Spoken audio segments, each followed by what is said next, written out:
Mm-mm. Good evening, everyone, and welcome to another episode of the Takedown Troupe, your weekly TNA Wrestling post-show breakdown. Tonight, we're fighting the internet, we're fighting the weather, and we're fighting my own nostrils as we are bringing this post-show breakdown to you live. I am Mikey. I am El Jefe of BC WrestlePod, and joining me this evening, of course, is the one and only Papa Oso. It has been we didn't get to spend a lot of time together this week because Wednesday was a whole travesty in whole self. But we are here tonight to bring you TNA Wrestling. And you know what? I have to say, again, because the bar was in hell with the AMC debut. And so I was just like, tonight, well, the episode that we're going to cover tonight, the Thursday, January 29th edition, had some really fun stuff. I like seeing some new, fresh things happening that aren't the same. But I also have lots of questions, especially when we get to a certain feast or fire decision, because I'm like, okay. We're going to talk about all of that. So this is going to be fun. But before we get into all of that, really quickly, just to go through the opening spiel of it all, whether you've been rocking with us for the last 3.5 years, or if you're new, YouTube, Twitch, and Kick is where you can get your live stream fix for BC WrestlePod. And YouTube also has our edited reviews that go up the following day at 4 p.m. Pacific, so you can catch a more bite-sized version if you're looking for that. We are on the social medias at BC WrestlePod, where we do report cards and predictions and clips of our shows, which is a lot of fun. The algorithm loves our faces, apparently. So it's always a hoot and a holler to put those together because they're a great time. But we also have some merchandise available for you at our shop, bcwrestlepodshop.fourthwall.com. And last but certainly not least, we have a coffee bot that helps pay for the many many streaming services and everything that we have to watch all this wrestling we cover, as well as paying for pay-per-views. So every so often in Twitch and YouTube, the little coffee bot will be popping up with a link. So if you all feel free and feel so inclined to donate to the cause, you may do so, but no pressure because we know that times are tough right now. Alrighty, with all that intro bit out of the way, let's get into why we are here tonight, and that is to talk about TNA Wrestling. Because TNA, you had some good stuff this episode. I also have many questions that we're going to talk about, and I have some concerns and some gripes, especially when we get to certain subjects. But let's get into it, Papa Oso, because we kicked the show off with the System 2.0. So we get a promo from the new version of the system, which of course still has Edward Edwards over here as the new leader, and Brian Myers right by his side.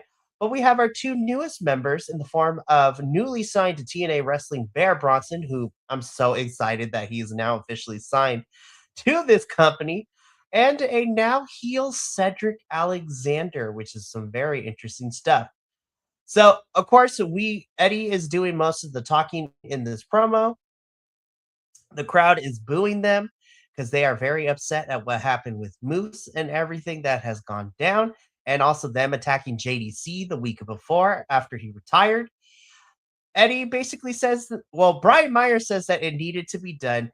Eddie kind of goes after the fans a little bit, saying that you were cheering us, but Moose was the leader and he was the face, he was the franchise player, but he couldn't get it done. So Eddie had to do what he had to do. And I was just like, this flip flopping every time we see you in TNA. I was just like, it is getting out of hand. But in the midst of this promo, Eddie gets interrupted by his own wife, question mark. Alicia comes out and she is not having it. She is upset, not only for Eddie keeping this, from her, but also she's not down for the cause right now. And she literally said this, her contract is coming up. So she doesn't know if she wants to be a part with Eddie in this new version of the system. Eddie gets a little mad and he talks about how you're going to put our business out there. And she's like, no, we're done. And she promptly leaves the ring. Here's what I think is going to happen, though. What I think is going to end up happening is that Alicia is going to team up with Moose for 2 weeks, and ultimately she will join her husband. That is probably where we're going. But hey, it's going to be a fun run with this. I am kind of glad that we've changed up and added some fresh faces to the system. Um, I do love Cedric, I really do, so I'm very interested to see where him being more of a heel is gonna go. And I mean, I'm biased, I love me some Bear Bronson because, hey, but also being one of those few wrestlers that have been following him from the independents, and now being here in TNA has been warmed my little heart, so it's been really, really fun. Papa, also, what did you think of this new version of the system opening up her show and Alicia Edwards telling Eddie that she's done?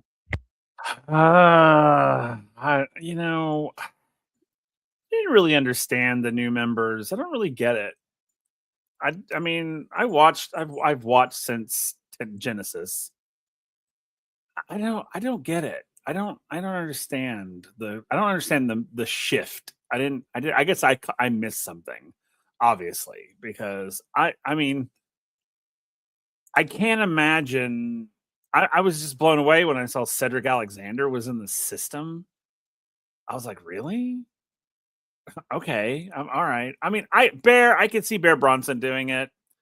Because he's new to the TNA family, and he's making his mark. This is a great way to make your mark. Join the faction that's hated and loved all at the same time. But I was just like, Cedric Alexander surprised me a little bit, honestly. Not that I have a problem with it, because I think it'll be cool. I think this system. I think I could get behind this system more than I could the original system. Because the funny thing about it is this system feels different. I wish they would change their name. I wish it would be like System 2.0 or some shit like that. I don't know. Or Like the reboot or something or like the that? the programmers or something. I don't know. The scrubbers or something, I think it'd be cool if they did like a hacker name or something like that if they want to keep going with the computer terminologies. But it has a different feel to it, and I'm kind of here for it. I was a little confused. Like I said, I was just a little confused on the makeup. But then when Alicia came out, I was like, I think we all kind of knew that this was gonna happen, that she was gonna separate herself from the group. And honestly and truly, what I would love is I really want Alicia to go out on her own. I want her to become a solo wrestler. I want her to get into the women's division. I want her to, because I think she's pretty good. And I think that, she's been around for a while. I think she could make her mark. And I think she needs to get out from under the shadow of the system. I think she I just think, literally, yeah, have her be a part of the knockouts division as a singles, yeah, person for a little bit. And then whenever they want to put her back with Eddie, they can. yeah. But especially right now, because we really, especially in the singles division, we kind of need it. But the knockouts division for the TNA Knockouts Championship is actually looking really good now, which we're going to talk about in a little bit with a certain someone getting cleared to wrestle again, which makes me so excited to talk about. Oh Lord. But yeah, the system is here. Alicia is not here. This makeup, I agree with you, Papa. Also, it does feel different, and I actually like this makeup because, of course, you have Eddie and Brian, who can be your tag team people. Cedric is still within the X division, so him and Leon are going to have some fun matches. And then Bear Bronson is your basically your muscle, if you will, for all intents and purposes. So should be some fun with that. We're gonna see where this goes. I'm looking forward to it. We're gonna see a lot more of Eddie a little bit later because certain things happened, and yeah, we'll talk about that when we get there. But right now, let's talk about this match because I'm gonna be honest with you. I wasn't vibing with the fact that Nick Nemeth was gonna fight BDE. The match got set up last week, and I was like, I don't know how this goes. I'm gonna be. I will take back my words because I actually thought this was a really good match. I really liked this. I think Nick Nemeth has been wrestling for long. He's been wrestling for a while, and at this point, he is a vet of the sport. He's been wrestling for 20 plus years at this point across multiple companies. And BDE has less than 6 years of experience of wrestling, I believe, is what I read. But in this match, it didn't seem like he's only been wrestling for 6 years. I thought I was really entertained with this. I really liked the showing from BDE, and I actually really like that there are parts of this match where Nick was selling very well for BDE. And overall, I think this was just a really good back and forth between the two. And even though BDE would be on the losing end of this match with Nick Nemeth, picking up the win, I think this is a really really good showcasing, and this is how you are showing, be like, hey, BDE is new to this roster. This is what he can do, and I'm excited to see more of BDE in TNA, to be completely honest with you. But Papa, also, what did you think of our first match of the evening? It was all right. You saw the message I sent about Nick Nemeth. He's starting to look like a prettier version of Lexus King. Just the way he was acting in the ring reminded me of Lexus King. No. Yeah, it did. And I'm just like, ew, Nick, no, don't go that way. Next we're gonna have, drawn on beards and shit. We don't need all that. Let's stop. I think that I thought this was a pretty decent match. I think BDE is gonna be a good fit for the company if they give him his shot and they don't just mid-card him the whole time. He needs, because he's a pretty decent wrestler. I think that if they gave him the right opportunities, I mean, he could take this cup, honestly. He really Nick. could. I mean, it's just one of those, I just hope they give him the shot that he deserves. I do. And it's anytime new talent comes in that just sort of wows me a little bit, I literally am just like, God, please give him his time in the ring, and not just be oh, look, we got another black guy. Woo, we're diverse. So yeah, that's my 2 cents. But it was a good match. It really was. And again, we said this during the Genesis because it didn't happen, but like, if we're gonna watch Nick Nemeth try to cash in and Mike Santana be stomping him out every single time, it would be kind of hilarious to me. But I do, and I mean, with Nick Nemeth, with this Call Your Shot trophy, like he can cash in at any time, so he doesn't really need to be hanging around the title picture scene too much because he has that opportunity. Now, when we get to the end, though, Franklin, I have some questions, and I'm a little bit worried because of how we ended the show. I was just like, what in the Avengers Endgame post-credit scene is this? So I didn't get a picture, but we're going to talk about it because I was like, oh, hell no. But idiot. What a really fun match between these two. A good showcasing for BDE, but also continuing to give Nick Nemeth some wins and some momentum, and, he'd be chilling right now. Why? I thought we were done, and all I gotta say is, if we're building towards No Surrender, which is the next TNA pay-per-view, I need Mara Sade to get a decisive win because this is getting out of hand right now. Absolutely. This is twice now that he has slapped her down like this. And it's so, and Ryan Nemeth is getting on my absolute last damn nerve. Honestly. I'm just like, and here's my whole question. What's the point of this? Like, what is this building to? Because right now, I don't feel it building to anything other than we're slapping women to the floor. I was like, listen, I'm here for like more intergender wrestling in TNA, but there's got to be some substance behind it. And, a friend of mine pointed this out to me very well, and I kind of have to agree with them. In the sense that, for this episode had a lot of good things in this episode for TNA that I really enjoyed. But it seems like every good thing that we get, there's always something that they have to counteract it with something really bad. And this happens to be really, really, really bad. Here's the thing, right? On the one hand, you want to give Ryan Nemeth that heat because he is the heel and he's annoying and you want to hate him. So I was like, okay, you know what? A feud with Mara Sade, who seems to be really well liked by the audience and really well liked by the fans at home watching too, is really good. And honestly, on paper, this is a story that should work.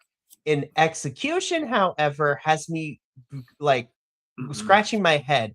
And all I'm saying is that I think whether it's at No Surrender or Sacrifice, and I really hope they don't drag it out for too long, Mara Sade, if I could see that ultimately they're gonna have Mara come out on top in this feud, but I was just like, this is getting out of hand because it was This funny is leading into Genesis with Mara super kicking Ryan every single week, like it's fun. But now this took a turn, and I was just like, oh god, we have to be dragging this out. I'm like, okay, Mar.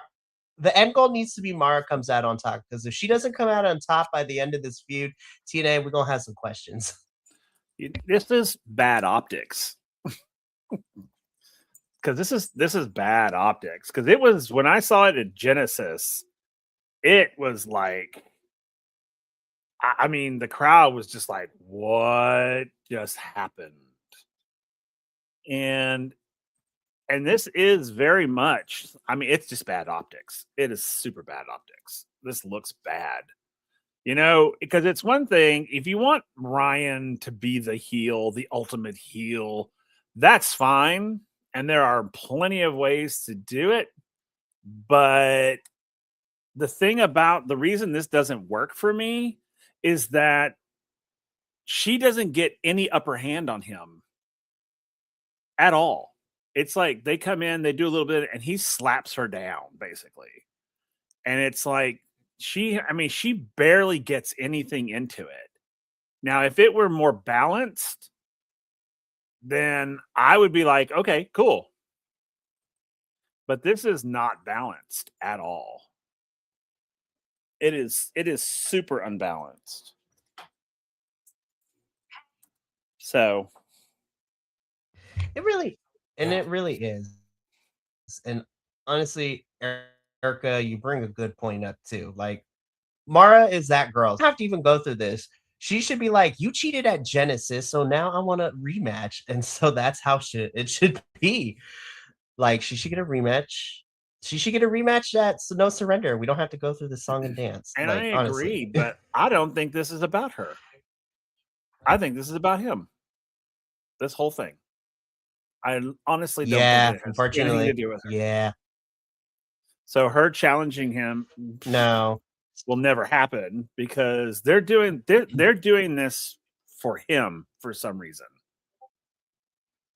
And it's And getting on again, my it's to get nerves. in the heat, but I feel like yeah, but there's different ways we can go about it. Like this is we talked about this too when we had Matt Cardona and Steph Lander in that whole debacle too, because Steph was just like destroying people in the women in the knockouts division, and then when Matt came up, I was like, oh, I don't like this. So again, if the end goal needs to be Mara Sade coming out on top, but there were several different ways we could have went with this. I love you, TNA, but gosh darn it, you guys. Anyways, yeah, can't show it on screen because I'm not going to get demonetized. But Erica, I agree with you. Like, why are we still in 2026? Why are heels like putting hands on women? This is like this. Like again, I'm here for equal rights, equal fights, but like, the optics is not great. Anywho, we move on from this unfortunate segment into something that makes me a little bit happier, though. Listen, as annoying as Mr. Elegance is, like just the over the top persona of this all, I am very, very happy that he is here because it's like this is kind of stupid, but he's my kind of stupid. But let's be real. The real reason we're all here is because the Iceman, the concierge for the Elegance brand, in this little segment, we find out that Ash by Elegance is cleared to wrestle again. And I'm like, yay! I was like, thank God, because we didn't know if she was going to be able to come back to the ring after she had to vacate the title. And it seemed like she, quote unquote, retired from in-ring wrestling back in September at Victory Road. So This when made me so basically happy. when we got confirmed that Ash is able to come back in, I was like, yay! And honestly, I'm just gonna let this next picture be like this too, because I was like, yes, give me this match. I am so excited. Yep. uh this is great, but no, honestly, this whole entire segment, I am excited to see that we are getting laying Lee a new challenger as well, while we still wait for Danny Luna to come back in all of this too with the visa issues. But more than anything, I am really happy that Ash is cleared and she is able to wrestle again, because yes, love it, great. That is all I have to say. Oh, Ash, I love you. Listen, we I'm have a very special excited. place. Sorry, my dog was eating something random. I Sorry. know, dog, don't Sorry. eat things. Yeah, I know. He's anyway. Yeah, no, I'm super excited. I sent you the thing in the group text about it. I was so excited. I was like, "Oh my god!" So, because I love me some Ash, and I'm so happy she's back. And I actually thought this whole segment with Mr. Elegance was hilarious. He cracking me up. When I saw him at Genesis, he was making me laugh. I'm not gonna lie, and I'm so glad that they kind of have him sort of comic relief almost sort of, Mhm. so and I love the juxtaposition of it, how he's sort of the dumb blonde and they're not. It's like Yep. I love that. I love that whole thing. So I loved it. This is a fun segment. It's a feel good segment. We here at BC WrestlePod hold Ash to with a special place in our hearts because she is one of the first wrestler interviews that we got a chance to do when we started this whole thing. So she is fantastic. Can't wait for this match. This is great. So we move on from this segment and we officially, hang on, let me get it over here. Okay. Once again, we balance it out for something that is good. We get into something that is eh. And it makes it really hard for me too, because we both watch TNA and NXT. So, like, to watch the way that specifically Ariana Grace, the way that she is being portrayed in TNA versus how she is in NXT, I'm like, it's really hard because there's such a disconnect between the two joint stories that we're telling. But we get Stacks. So we get NXT Stacks, who is currently holding our TNA International Championship. And he's taking on Hometown Man, who, God, it's so dumb, but I love Hometown Man shtick. It is great.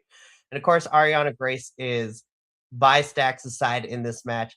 The match itself, I'm like, it was one of those matches, as we say here all the time. This was to serve a vehicle towards story development more than actually having, actually in good ring wrestling, which we're going to get into that in a little bit later. But of course, Ariana here in TNA, she loves Stacks. So she's in love with this boy. I'm not even going to say he a man, he a boy. And yeah, I mean, Stacks cheats to win. Ariana doesn't see this.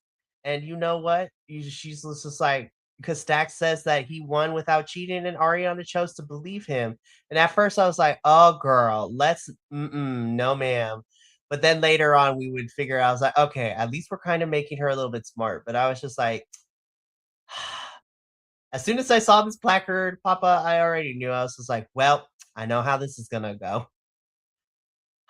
Happy to see you here, hometown man, though, because visa issues are, still crazy out Yeah. here. Yeah.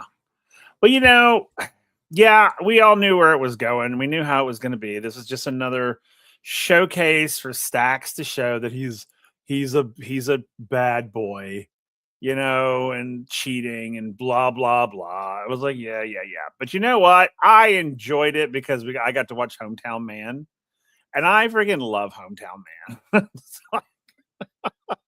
So I really didn't care who he was fighting at this point. I was like, yay, more Hometown Man, please.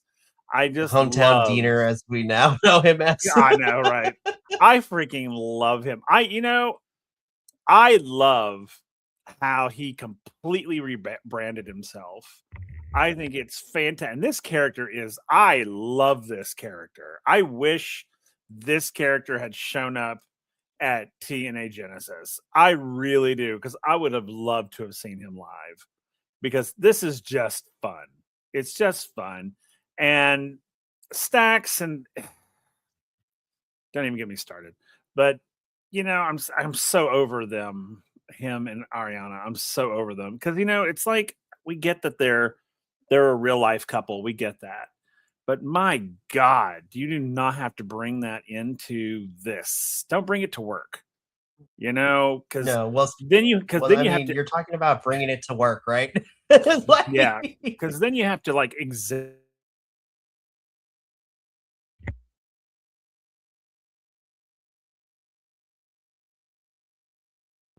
yeah. So speaking of bringing things to work, right? So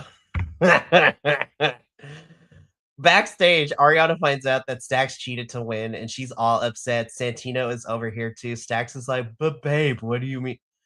This is so dumb. This is our TNA International Champion. Now, granted, he's an NXT star, so I'm like, why is the Fed like? I we have to deal with it. So hopefully we can get this title off of it. But yes, so Ariana's very upset with Stax. We know y'all are in a relationship, but I don't want to. I don't want y'all to play this relationship like the actual Santino's actual daughter and Stax being an actual fun. The juxtaposition between this Ariana Grace and Stax relationship versus the NXT relationship of Ariana Grace and Stax are completely two opposite ends of the spectrum. And it's just like, it's killing me, man. It really is. Because it's like over here, they have to exaggerate everything. Like they have to, that's why it's always so, oh, I'm so in love with you. And so it's like, which is just sickening. I'm sorry, but it's just gross. It's just gross. And unfortunately, we still have to continue. I was just like, Santino, I love you, but let's not be a dumb. I was like, she gonna play in your face and she gonna betray you again. This is literally the old school Stephanie McMahon storyline where she betrayed her father to get with Triple H. And I'm just like, girl, we've seen this story many and many a time before. Are we gonna still watch it? Yes, but I was just like, we gotta do better in terms of the execution of certain things because I was like, whatever. Anyways, let's leave this love story behind, which I'm like, ugh. And bitch, when I tell you Jason Hodge, I did not know, man. Jason Hodge, I did not know you are him. Yes, yes, sir. Yes, sir. Lord have mercy. This match was really good, and I was just like, claps all around. This was one of my favorite Jason nights Hodge, of the whole evening. This is so good. From both of them, but Jason Hodge, I was like, sir, I did not know you had that moveset in your stuff. I was like, and now I'm sitting here, I'm like, I'm kind of rooting for the Great Hands to become tag team champs now. I was like, if y'all bring this to every match, but you know what though? I would be okay with that. I would be absolutely like, yes, the Great Hands tag team champs, absolutely. But I will only get behind it if they leave this stupid ass faction. That's it for me. That's the only way I will get behind them is if they leave this stupid faction.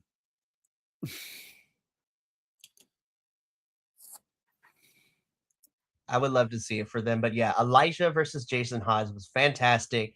I am happy to see Elijah be able to compete more regularly now that he's back from injury. Jason Hodge, though, is probably my favorite thing in this match. I'm trying to remember what the name of the spot. It's like the UFO top rope blue thunder bomb where he picked up Elijah in front and threw him down from the top rope. I was like, Jiminy H. Christmas. This is fantastic. Of course, Order 4 would be getting their shenanigans involved, but it still would not be enough to deter Elijah because Elijah does pick up the win over Jason Hodge. But honestly, this was one of my top 2 matches of the entire night. And again, the wrestling this episode was actually really solid and really good. And we're going to talk about more of that as we continue. But I was just like, wow, this match was really good. I was just like, no notes from these two. Fantastic match. Honestly, I need y'all to go watch this. This was actually really good. It was really good. Really good. We would continue the Order 4 shenanigans, however, though, because backstage, let me get there. I know. So backstage, we are first given, a little video of one of our newer knockout signees, Miss Jada Stone. Jada Snow is talking about how she's excited to be in TNA and to be signed here and what it means to her. And then Order 4 come over and, at first I was not here for this, right? Because I was just like, oh God, I was like, she just got here, you guys. What are we doing? And so Order 4 basically tells Jada that she needs to go because, Order 4 has some things to say. And Jada's like, no, I'm not gonna let y'all bully me off of my time. I'm here to do this promo, and you're gonna wait your turn. Which then I was like, I hate this. But then I began to like it because then Tasha comes in and slaps the taste out of Jada's mouth. I was like, thank you, Tasha, because now we're finally doing something with you. That has been my whole thing. Tasha Steelz is now doing some stuff. And I was just like, thank God, because homegirl, was like, Tasha, I love you. The Boricua badass is slowly coming back for me. And I was like, I'm excited. I have missed Tasha Steelz. And so order for leaves away laughing. And then this happens, and I'm gonna be so for real, Papa. If Elijah came to me like this, I'd be like, take me away, take me with you. I was like, take me wherever you want. This But it had sets up a mixed tag team match for next week. yeah, But yeah, this this had moment I a was like, take me with you, Elijah. this had a Calgon take me away type of vibe to it. So I was like, okay, yeah.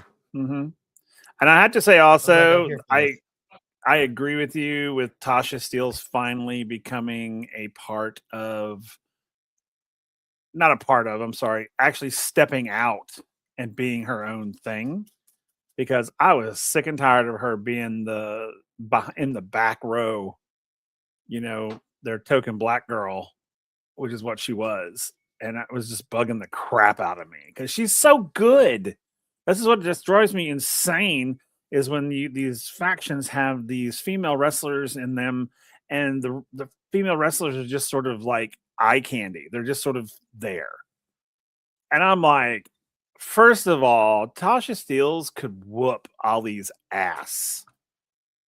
I mean, she could. And yet we have basically relegated her to the back row.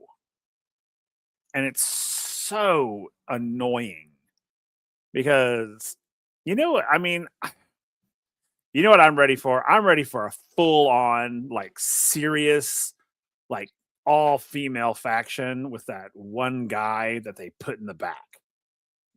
It's like I'm so tired of it because Tasha Steelz, she's better than this. And it drives me insane to see her sort of diminished. So to see her do this, step up and be like, pop a bitch in the face, I was like, yes, we need more of that. We need more of her being physical and not just visual. Exactly, which is very important. And honestly, this is a smart way too, because you continue Ali and Elijah's feud, but it also gets Tasha into the mix. And then you also get to see more of one of our newer knockouts to the TNA knockouts roster, and Jada being able to team up with Elijah next week too. So it's great all around. But yeah, if Elijah, this man came up to me in the same fashion, I'm like, take me away with you. I was just like, damn, I know you've been gone, Elijah, but we've been hitting the gym, because I was like, you can grate cheese on those abs. Damn. Damn. All right. So we continue on though, because I'm sorry. Listen, I love Elena Black. I really do. But this picture, I was just like, girl. I was like, this thing that she does with her fingers. I was just like, what in the hot topic is this? But no, I love Elena Black. Of course, me and Papa, we formerly know her as Miss Cora Jade, formerly in NXT, and then being released for a while now. She was wrestling on the independents again, took a little bit of a break, and now she signed a 1-year contract with TNA. So her contract is here for a year.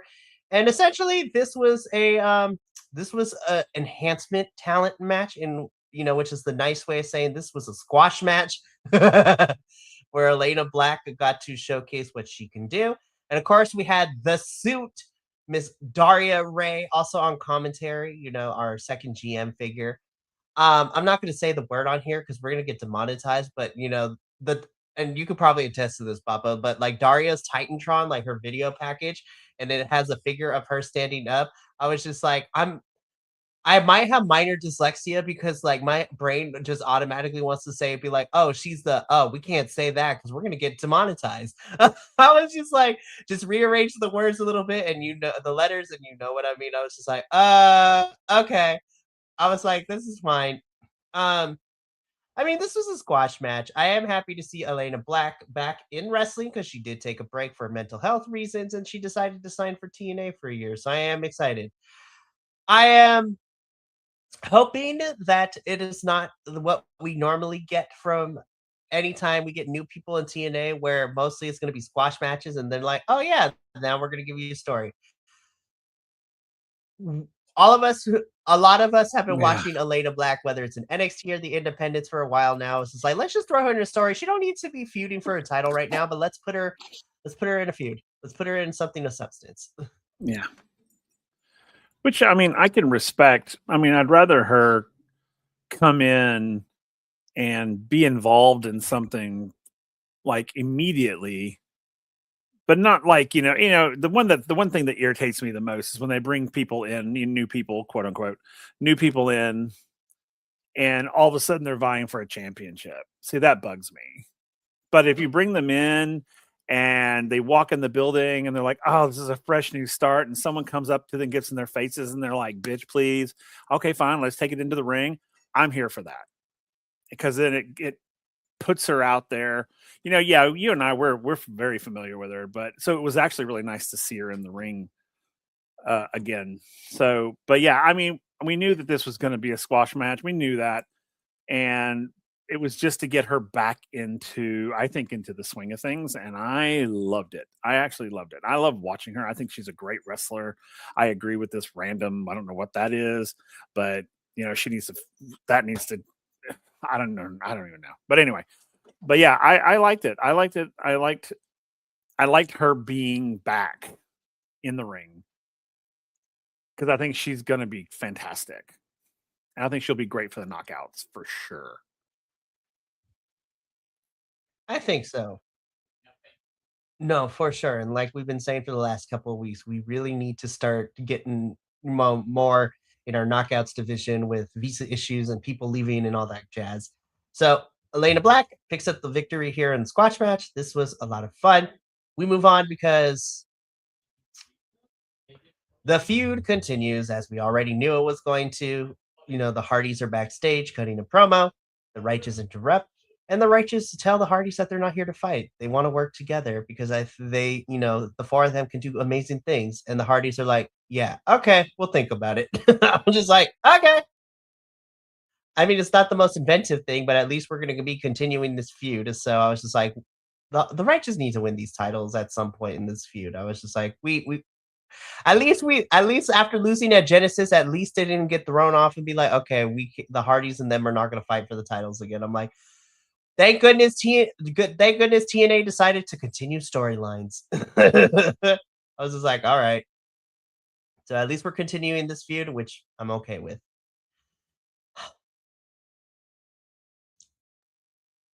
Moving on. Because there's not really much to say about this.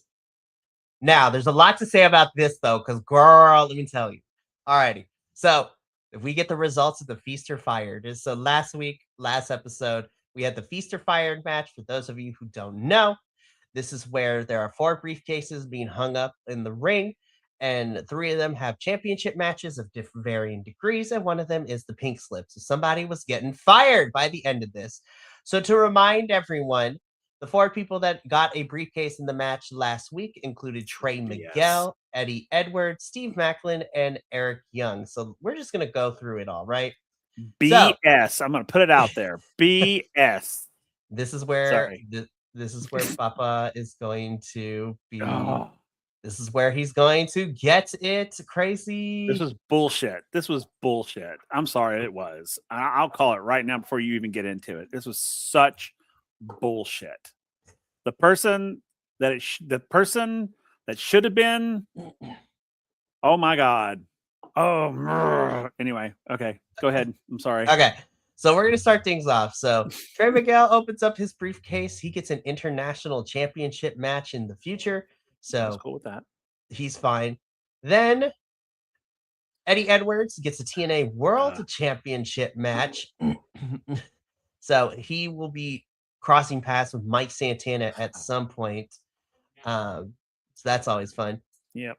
Hi, radio. Coming to you live from Captain Con in Rhode Island. I was just like, hello from Rhode Island. Love you, Will. We'll see you next week. Anyways, so Eddie gets this case, and I'm looking over it, like this picture sums it up perfectly. Eric Young and Steve Macklin are looking at each other. They're like, well, damn. I was like, well, damn. Something's about to go down. So I'm just rip it off. Yeah, there you go. There's go ahead. Just let it all out. And welcome to the weekly rant of Papa Oso. So this is such bullshit. I don't understand.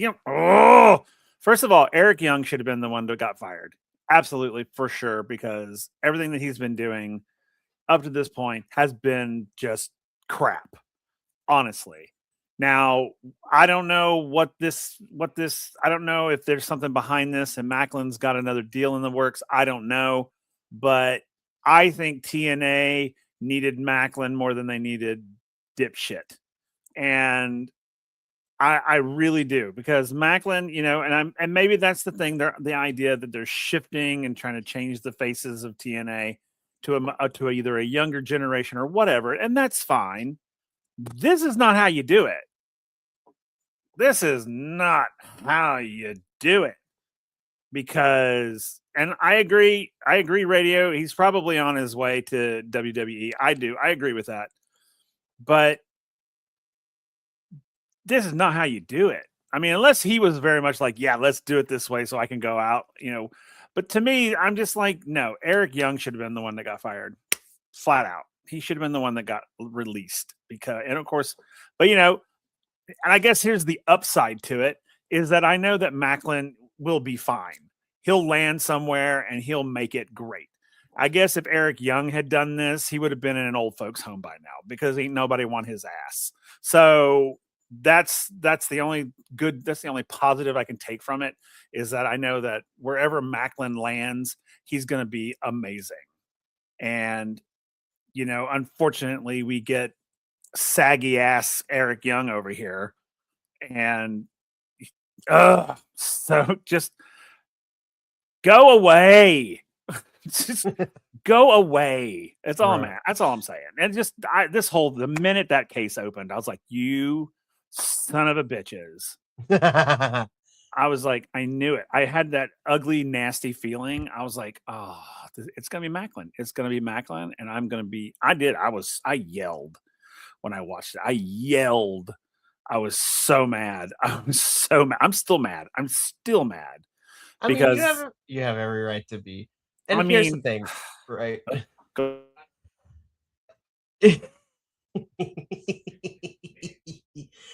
Okay. So on the one hand, just really quickly before I get into my thoughts, right? So before I get into my thoughts, it brings me no pleasure for Papa Oso to get mad, because we love professional wrestling and we get very passionate about it, right? At the same time, it makes some great content and we get to kind of go nuts like this, right? So doing it for the content.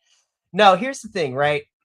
So this definitely bummed me out, because I feel like we still could have done things with Macklin. And there's a tiny part of me that is holding out hope that, Macklin got fired or whatnot, right? And I'm still trying to figure out, I was just like, I know his contract's, I was like, his contract has always been the one in TNA in terms of like, I don't know, because most people, the news outlets, would be able to tell us, how many people's contracts are coming up, things like that. But Macklin has kind of get tight-lipped on this one, right? But I'm just here and I'm just thinking to myself, I was just like, I'm still holding out hope that this is part of a storyline. Macklin got fired, he goes away, and we repackage him maybe as a heel, or maybe like Eric Young caused some problems and him and Eric can start fighting again. I don't know. But if this is truly it for Steve Macklin, I'm kind of bummed this is how he goes out. But whether he goes to WWE or he joins his wife Deonna Purrazzo in AEW and Ring of Honor, wherever he is. But I am holding out hope that this is part of a storyline and Macklin is still going to be here. But at the same time, though, I did laugh at this. Okay, but Trey, please don't let this happen twice in 1 month of him getting fired. I was just like, that did crack me up when Trey Agreed. That said was that. funny. You know, I have to say, speaking of Trey, I was very happy that he was not fired. I love Trey Miguel. I love what he's capable of. I'm excited to see what he brings. Especially, I would absolutely love for him to take that title. I would love for him to take that international title, and I think he'd be Be the great. one to take it off of Stacks, please. Take it off of Stacks Yes, and bring it back on to TNA. please, God, Yeah. Also, this is funny from radio too. this is hilarious. Yeah, Hear me out. Macklin rebrands himself as the rival Town Man. Him and I Hometown love Man that. fight. I'm gonna be so for real. That'd be kind of here for it. Yeah, I But love that. so yeah, so to kind of review, unfortunately, Macklin gets fired, but Trey gets a shot at the TNA International Championship. Eddie gets a TNA World Championship match, and I'm a little afraid for Mr. Leon Slater because he has to contend with Eric Young after the X Division Championship. So it's like, No, nah. Anyways, mm-mm. so that was Feast or Fired. I'm holding out hope that this is part of a storyline and Macklin No. isn't actually fired, but like you said, Papa, if it truly is and his contract's up and he's done with TNA, he will be fine. He will land, very well wherever he decides to go to. But anyways, moving on. Speaking of which, Edward made it very clear and wasted no time. Tell Mike Santana that their paths will cross soon well enough. And Mike's just like, bet, bring it. And I'm like, you go, Mike Santana. You do not show fear into this weirdo's face. So I was like, between Nick Nemeth and the trophy and then this briefcase, I was just like, Lord, Mike is going to have a busy couple of months of fighting everybody. Oh, Lord. Here we go. So we move on, though, and we get a preview of what's coming up next week. Me. This is the preview of this upcoming week of TNA television. Of course, we get Elijah and Jada Stone taking on Tasha Steelz and Mustafa Ali in a mixed tag match, which is going to be really fun, I hope. The Righteous will be in action. And then we get a 6 knockout tag team match. So this is the Angel Warriors and Indy Hartwell taking on the Elegance brand. So all 3 members are in this match, which makes me super excited. Of course, this is Ash's first time back in the ring since vacating the title in September at Victory Road. And this should be really, really fun. Now, after we get our preview, we get into our main event. And goddamn, like, I actually really enjoyed this match too. I was just like, this was great. So this is a no holds barred match. AJ Francis taking on Rich Swann. Of course, this has been brewing. AJ beat Rich Swann at Genesis. And so Rich Swann wanted some vengeance and some payback. And hot damn, this match was actually really good too. They actually did some really good stuff. No, this match Truly was did. off the hook. Off the hook. My God. The great thing about this match went to the very last second. Like, it just was going. And I thought, oh, it could end here. Oh, no, it's going to keep going. Oh, okay. Oh, it could end here. Oh, no, it's going to keep going. And they just kept going. And, I mean, it was just pinfall, near pinfall. I mean, one right after another. And I was like, oh, my sweet Jesus. Just give this damn match to Rich Swann, please. I was just like, good Lord. It's one of those. I was so glad that it turned out the way it did. 100%, right? I mean, Rich definitely was the right choice to win here. But I will say it was really fun to watch AJ get the "This is awesome" chance. Also coincided with the "You sick fuck" chance. I was just like, loved it. And here's the thing, right? Now, AJ's character is, some people like it, some people don't. We have varying degrees of appreciation and disdain between our hosts here for AJ Francis. But as a wrestler, I feel that people very underrate AJ Francis and what his ability to wrestle too, because in his former life when he was wrestling for WWE. The only thing people continue to bring up to him is when his foot got caught up on the top rope, and instead he was going by the name of Top Dollar in WWE, and he forever became Flop Dollar because of that mistake. But it's been really fun that now he is here in TNA. I was just like, let's give AJ Francis his flowers, y'all, because I think he is very underrated as a wrestler, and he makes his opponents. He sells what his opponents are giving him very well, kind of like Nick Nemeth, and he's not afraid to win and lose matches, especially when it calls for it right here, like in this instance. So I'm giving AJ Francis his flowers because I feel like he's very underrated.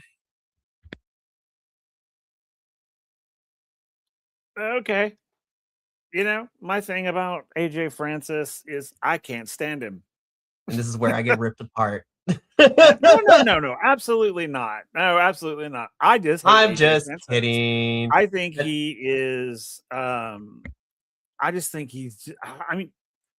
I think he's not a bad wrestler. I love watching him work in the ring. I really did, because I saw him at TNA Genesis. It was great watching him. That match at TNA Genesis was actually pretty good. This match was way better, but the one at Genesis was pretty good. And it actually made me hate him less as a wrestler, made me hate him more as a character, which is good. But the money shtick, it just gets old. It just gets old. And I'm like, your posse is stupid. And that's what I get. I think it's what I need is I need an AJ Francis rebrand is what I need. I need something other than what he's doing because I don't know. This whole money, dollar, money, whatever the hell, I just can't. I just can't anymore. It just gets to that point whenever I even hear Time his music. to I'm just give like a different dimension. Yeah, I need something new. I need something different. Yeah.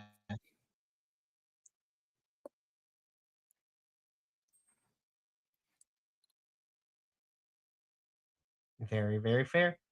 Very, very fair. So I also agree with you. I think, well, at this point, at least a new direction because, with Rich beating AJ here, and I don't know if they're going to wait until Casey is 100% cleared and then have AJ and Casey fight because uh, AJ also ousted Casey Navarro when he got injured too. So I don't know if we're going to run that back. But now that we're done with, it seems that Rich and Casey are no longer like part of this faction. Um, and they seem to be both going to sort of change. So sorry, I'm looking at radio's comment right here. It's just like he needs to shift to crypto, or something instead of money, money, money. Yeah, don't go to crypto because Yeah. then it makes me think of Crypto the Super Dog, and I can't associate those two. Please, thank you very much. We love to see it.